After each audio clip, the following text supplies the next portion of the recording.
Let's prepare on beams.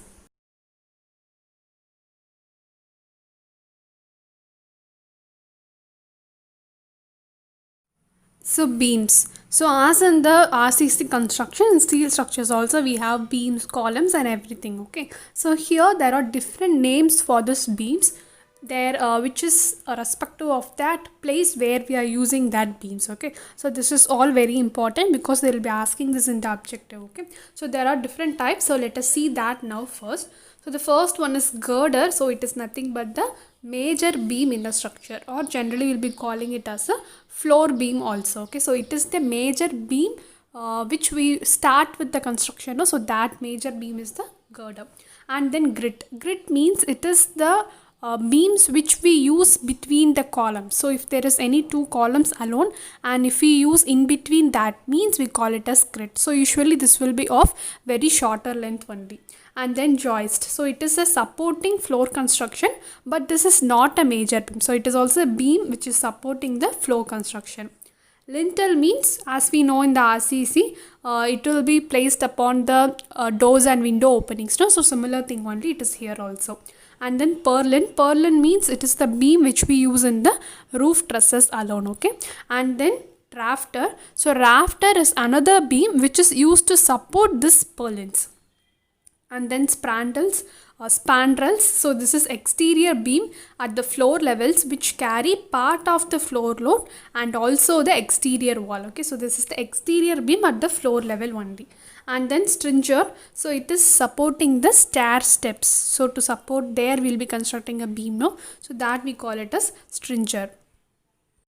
And then header, so it is the beam at the stairwell openings. So the starting and beginning will be having this header as beam.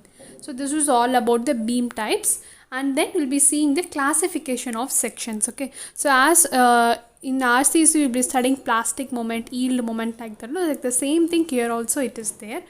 So here, based on the moment carrying capacity of a section, we categorize into these four sections. Okay, plastic, compact, semi-compact and slender.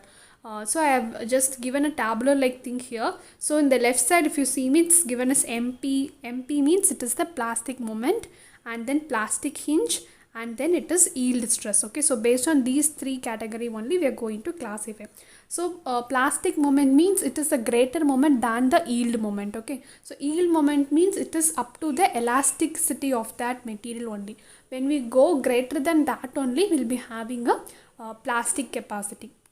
Okay, and also plastic hinge means it can withstand the plastic rotational properties. Okay, so here first section is the plastic section, so it can withstand the plastic moment of capacity and also it can withstand the plastic hinge. Okay, so if this is the very higher strength material, so this is the plastic section. And then the compact section, so in the compact section it can withstand the plastic moment but it cannot withstand the plastic hinge. Semi-compact means it cannot withstand both the plastic moment and plastic hinge, but it can reach up to the yield stress. So and the conditions I am telling now, so after reaching this only the failure will be happening. So that is what we tell this as a condition. Okay, so in semi-compact, after touching the yield stress only, the buckling or failure will be happening in that column of beams. Okay, and the last one is the slender section. So slender means it's very thin and very poor structure. So here it cannot even withstand the yield stress. So before reaching the yield stress itself, the failure will be starting in that section. Okay, so these are the four different sections based on this moment capacity and the yield stress.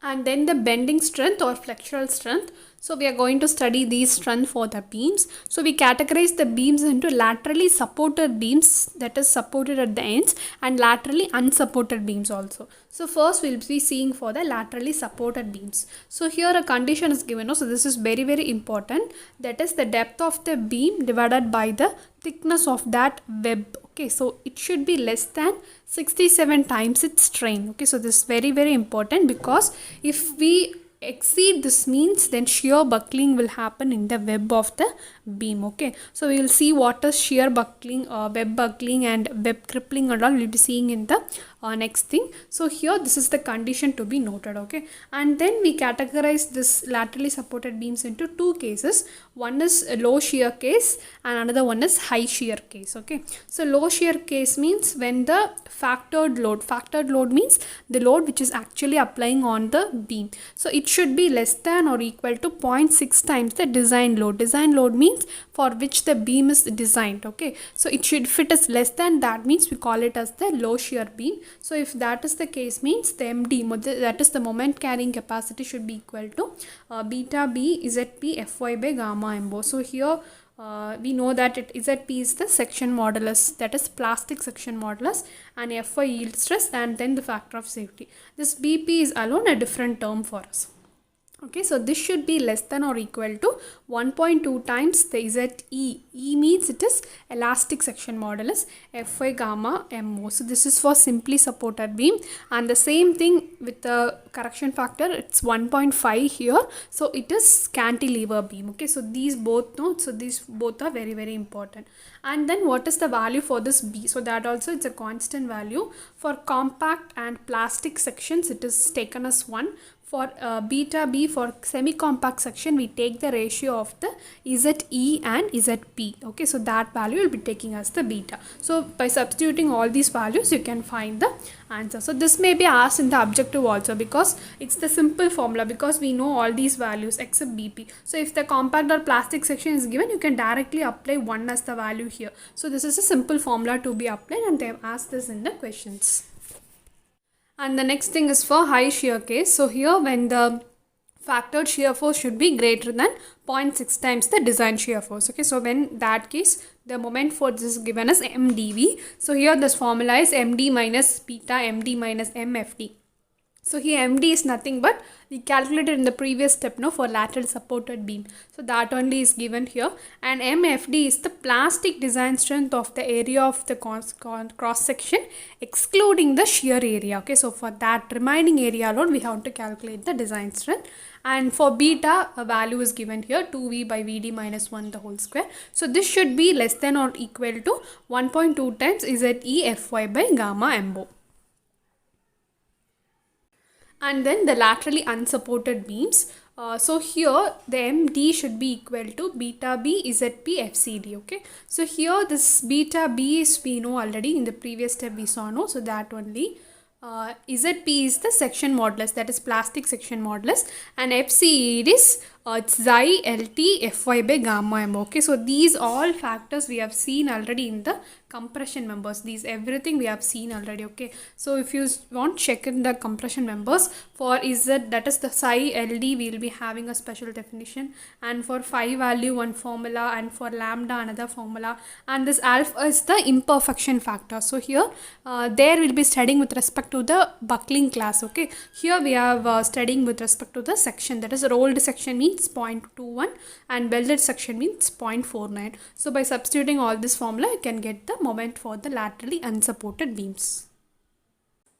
The next thing we are going to see is the shear strength. So here it's VD is equal to AV FYW by gamma MO root 3. So here this AV is the shear area, and the Fy is nothing but it's the yield strength of that web. Okay, so normally it will be Fy only, but they are mentioned here as web.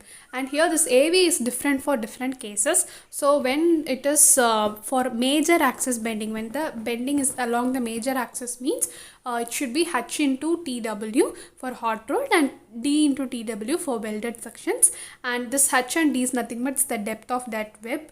And for both the cases in minor axis bending means should be 2 times the B into the width into TF, that is the thickness of the flange. TW means it's the thickness of the web. Okay, and then for hollow rectangular section, if you see, means when the load applied is parallel to the depth means it should be AH by B plus H. When it is parallel to the width means it should be AB by B plus H. So this is all about the shear strength of the beams. Then the deflection limit of the beams is given here. Okay, so this is this will be asked in the questions, like maximum deflection value, like that they'll be asking. They'll be just giving the span of a beam and they'll be asking the deflection. So with that you can calculate this. So here we are going to study for 3 cases, that is simply supported beam, cantilever beam and purlins or grits.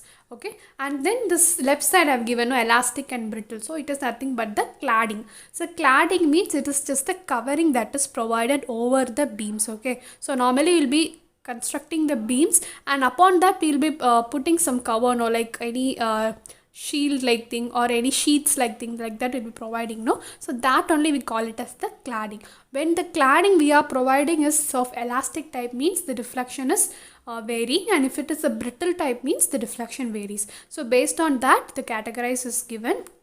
So when it is simply supported, so first let us see for the elastic cladding.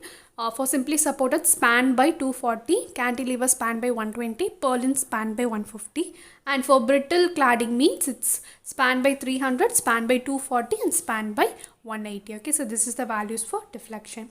And then let us see the two terms which is very important, web crippling and also the web buckling. Okay, so these both are very important. So first, what is this web crippling means? When the load or the compressive stress that is applied on the flange, no. So when this is more and it affects the stress connection point, that is the junction of this web and flanges here, no.